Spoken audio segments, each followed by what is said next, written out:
Bonjour, bienvenue sur Bible 365.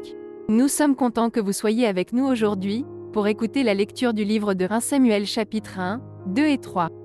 Si vous êtes nouveau, s'il vous plaît abonnez-vous à la chaîne, aimez et partagez-la pour encourager quelqu'un d'autre à écouter la Bible cette année. Bonne écoute. 1 Samuel, chapitre 1. Il y avait un homme de Ramathaïm Tsophim, de la montagne d'Éphraïm, nommé Elkana, fils de Jéroham, fils d'Élihu, fils de Tohu, fils de Tsuf, Éphrasien. Il avait 2 femmes, dont l'une s'appelait Anne, et l'autre Pénina. Pénina avait des enfants, mais Anne n'en avait point. Chaque année, cet homme montait de sa ville à Silo, pour se prosterner devant l'Éternel des armées et pour lui offrir des sacrifices. Là se trouvaient les 2 fils d'Éli, Ophni et Phiné, sacrificateurs de l'Éternel. Le jour où Elkana offrait son sacrifice, il donnait des portions à Pénina, sa femme, et à tous les fils et à toutes les filles qu'il avait d'elle. Mais il donnait à Anne une portion double, car il aimait Anne, que l'Éternel avait rendue stérile. Sa rivale lui prodiguait les mortifications pour la porter à s'irriter de ce que l'Éternel l'avait rendue stérile. Et toutes les années il en était ainsi. Chaque fois qu'Anne montait à la maison de l'Éternel, Pénina la mortifiait de la même manière. Alors elle pleurait et ne mangeait point. Elkana, son mari, lui disait « Anne, pourquoi pleures-tu et ne manges-tu pas? Pourquoi ton cœur est-il attristé? Est-ce que je ne vaux pas pour toi mieux que 10 fils ?» Anne se leva, après que l'on eut mangé et bu à Silo. Le sacrificateur Éli était assis sur un siège, près de l'un des poteaux du temple de l'Éternel. Et, l'amertume dans l'âme, elle pria l'Éternel et versa des pleurs. Elle fit un vœu, en disant « Éternel des armées, si tu daignes regarder l'affliction de ta servante, si tu te souviens de moi et n'oublies point ta servante, et si tu donnes à ta servante un enfant mâle, je le consacrerai à l'Éternel pour tous les jours de sa vie, et le rasoir ne passera point sur sa tête. » Comme elle restait longtemps en prière devant l'Éternel, Éli observa sa bouche. Anne parlait dans son cœur, et ne faisait que remuer les lèvres, mais on n'entendait point sa voix. Éli pensa qu'elle était ivre, et il lui dit « Jusque à quand seras-tu dans l'ivresse? Fais passer ton vin. » Anne répondit « Non, mon Seigneur, je suis une femme qui souffre en son cœur, et je n'ai bu ni vin ni boisson enivrante. Mais je répandais mon âme devant l'Éternel. Ne prends pas ta servante pour une femme pervertie, car c'est l'excès de ma douleur et de mon chagrin qui m'a fait parler jusqu'à présent. » Éli reprit la parole et dit « Va en paix, et que le Dieu d'Israël exauce la prière que tu lui as adressée. » Elle dit « Que ta servante trouve grâce à tes yeux. » Et cette femme s'en alla. Elle mangea, et son visage ne fut plus le même. Ils se levèrent de bon matin, et après s'être prosternés devant l'Éternel, ils s'en retournèrent et revinrent dans leur maison à Rama. Elkana connut Anne, sa femme, et l'Éternel se souvint d'elle. Dans le cours de l'année, Anne devint enceinte, et elle enfanta un fils, qu'elle nomma Samuel, car, dit-elle, je l'ai demandé à l'Éternel. Son mari Elkana monta ensuite avec toute sa maison pour offrir à l'Éternel le sacrifice annuel et pour accomplir son vœu. Mais Anne ne monta point, et elle dit à son mari « Lorsque l'enfant sera sevré, je le mènerai, afin qu'il soit présenté devant l'Éternel et qu'il reste là pour toujours. » Elkana, son mari, lui dit « Fais ce qui te semblera bon, attends de l'avoir sevré. Veuille seulement l'Éternel accomplir sa parole. » Et la femme resta et allaita son fils jusqu'à ce qu'elle le sevrât. Quand elle l'eut sevré, elle le fit monter avec elle et prit 3 taureaux, un épha de farine et une outre de vin.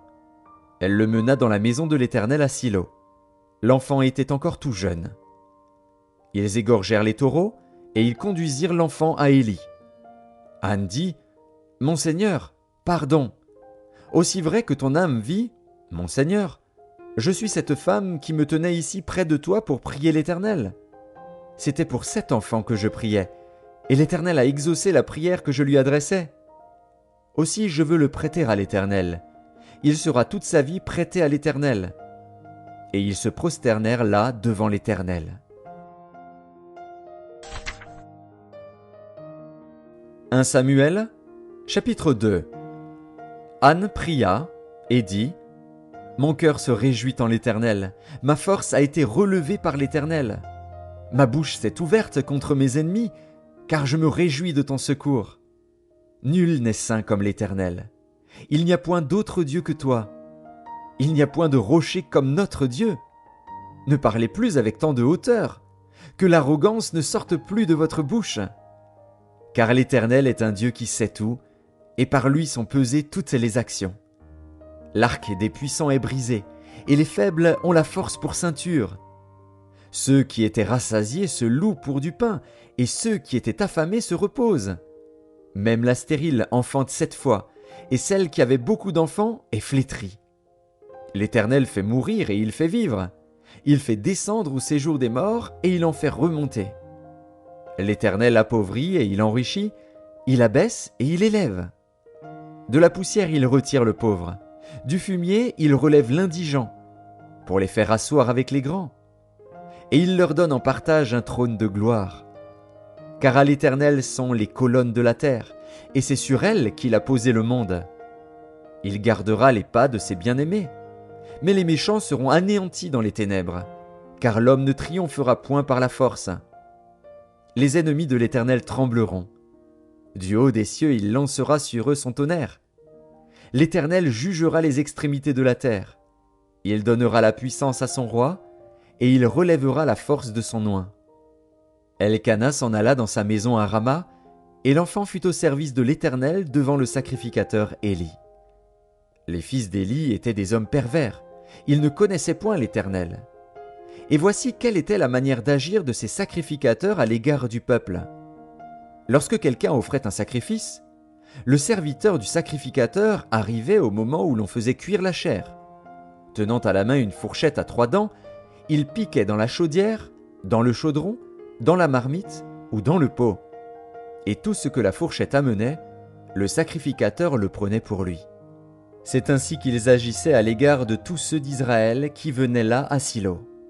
Même avant qu'on fît brûler la graisse, le serviteur du sacrificateur arrivait et disait à celui qui offrait le sacrifice : « Donne pour le sacrificateur de la chair à rôtir.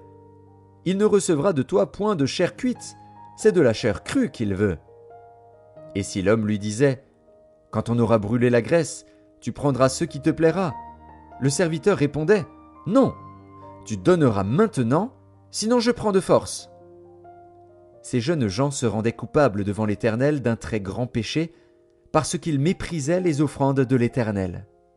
Samuel faisait le service devant l'Éternel, et cet enfant était revêtu d'un éphod de lin. Sa mère lui faisait chaque année une petite robe, et la lui apportait en montant avec son mari pour offrir le sacrifice annuel. Éli bénit Elkana et sa femme, en disant : « Que l'Éternel te fasse avoir des enfants de cette femme, pour remplacer celui qu'elle a prêté à l'Éternel. » Et ils s'en retournèrent chez eux. Lorsque l'Éternel eut visité Anne, elle devint enceinte, et elle enfanta 3 fils et 2 filles. Et le jeune Samuel grandissait auprès de l'Éternel. Éli était fort âgé, et il apprit comment ses fils agissaient à l'égard de tout Israël. Il apprit aussi qu'il couchait avec les femmes qui s'assemblaient à l'entrée de la tente d'assignation. Il leur dit : « Pourquoi faites-vous de telles choses ? Car j'apprends de tout le peuple vos mauvaises actions. Non, mes enfants, ce que j'entends dire n'est pas bon. Vous faites pécher le peuple de l'Éternel. Si un homme pêche contre un autre homme, Dieu le jugera. Mais s'il pêche contre l'Éternel, qui intercédera pour lui ? » Et ils n'écoutèrent point la voix de leur père, car l'Éternel voulait les faire mourir. Le jeune Samuel continuait à grandir, et il était agréable à l'Éternel et aux hommes. Un homme de Dieu vint auprès d'Éli et lui dit : « Ainsi parle l'Éternel. Ne me suis-je pas révélé à la maison de ton père, lorsqu'ils étaient en Égypte dans la maison de Pharaon ? Je l'ai choisi parmi toutes les tribus d'Israël pour être à mon service dans le sacerdoce, pour monter à mon autel, pour brûler le parfum, pour porter l'éphod devant moi, et j'ai donné à la maison de ton père tous les sacrifices consumés par le feu et offerts par les enfants d'Israël. pourquoi foulez-vous aux pieds mes sacrifices et mes offrandes, que j'ai ordonné de faire dans ma demeure? Et d'où vient que tu honores tes fils plus que moi, afin de vous engraisser des prémices de toutes les offrandes d'Israël, mon peuple? C'est pourquoi voici ce que dit l'Éternel, le Dieu d'Israël. J'avais déclaré que ta maison et la maison de ton père marcheraient devant moi à perpétuité. Et maintenant, dit l'Éternel, loin de moi. Car j'honorerai celui qui m'honore, mais ceux qui me méprisent seront méprisés. Voici, le temps arrive où je retrancherai ton bras et le bras de la maison de ton père, en sorte qu'il n'y aura plus de vieillard dans la maison. Tu verras un adversaire dans ma demeure, tandis qu'Israël sera comblé de bien par l'Éternel, et il n'y aura plus jamais de vieillard dans ta maison. Je laisserai subsister auprès de mon autel l'un des tiens, afin de consumer tes yeux et d'attrister ton âme. Mais tous ceux de ta maison mourront dans la force de l'âge. Et tu auras pour signe ce qui arrivera à tes deux fils, Ophni et Phiné. Ils mourront tous les deux le même jour. Je m'établirai un sacrificateur fidèle, qui agira selon mon cœur et selon mon âme. Je lui bâtirai une maison stable, et il marchera toujours devant mon oint.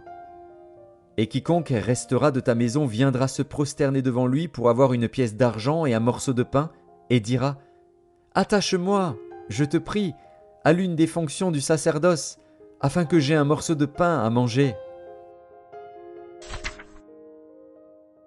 1 Samuel, chapitre 3. Le jeune Samuel était au service de l'Éternel devant Élie. La parole de l'Éternel était rare en ce temps-là, les visions n'étaient pas fréquentes. En ce même temps, Élie, qui commençait à avoir les yeux troubles et ne pouvait plus voir, était couché à sa place, la lampe de Dieu n'était pas encore éteinte, et Samuel était couché dans le temple de l'Éternel, où était l'arche de Dieu. Alors l'Éternel appela Samuel. Il répondit, « Me voici !» Et il courut vers Élie, et dit, « Me voici, car tu m'as appelé. » Élie répondit, « Je n'ai point appelé. Retourne te coucher. » Et il alla se coucher. L'Éternel appela de nouveau Samuel. Et Samuel se leva, alla vers Élie, et dit, « Me voici, car tu m'as appelé. » Élie répondit, « Je n'ai point appelé, mon fils, retourne te coucher. » Samuel ne connaissait pas encore l'Éternel, et la parole de l'Éternel ne lui avait pas encore été révélée. L'Éternel appela de nouveau Samuel, pour la 3e fois. Et Samuel se leva, alla vers Élie, et dit, « Me voici, car tu m'as appelé. » Élie comprit que c'était l'Éternel qui appelait l'enfant, et il dit à Samuel, « Va, couche-toi. Et si l'on t'appelle, tu diras, « Parle, Éternel, car ton serviteur écoute. » Et Samuel alla se coucher à sa place. L'Éternel vint et se présenta, et il appela comme les autres fois. « Samuel, Samuel. » Et Samuel répondit, « Parle, car ton serviteur écoute. » Alors l'Éternel dit à Samuel, « Voici, je vais faire en Israël une chose qui étourdira les oreilles de quiconque l'entendra. En ce jour j'accomplirai sur Élie tout ce que j'ai prononcé contre sa maison. Je commencerai et j'achèverai. Je lui ai déclaré que je veux punir sa maison à perpétuité à cause du crime dont il a connaissance et par lequel ses fils se sont rendus méprisables sans qu'il les ait réprimés. C'est pourquoi je jure à la maison d'Élie que jamais le crime de la maison d'Élie ne sera expié, ni par des sacrifices, ni par des offrandes. » Samuel resta couché jusqu'au matin, puis il ouvrit les portes de la maison de l'Éternel. Samuel craignait de raconter la vision à Élie. Mais Élie appela Samuel et dit, « Samuel, mon fils ?» Il répondit, « Me voici. » Et Élie dit, « Quelle est la parole que t'a adressée l'Éternel ? Ne me cache rien. Que Dieu te traite dans toute sa rigueur si tu me caches quelque chose de tout ce qu'il t'a dit. » Samuel lui raconta tout, sans lui rien cacher. Et Élie dit, « C'est l'Éternel, qu'il fasse ce qui lui semblera bon. » Samuel grandissait, l'Éternel était avec lui, et il ne laissait tomber à terre aucune de ses paroles. Tout Israël, depuis Dan jusqu'à Beer-Shéba, reconnut que Samuel était établi prophète de l'Éternel. l'Éternel continuait à apparaître dans Silo, car l'Éternel se révélait à Samuel, dans Silo, par la parole de l'Éternel.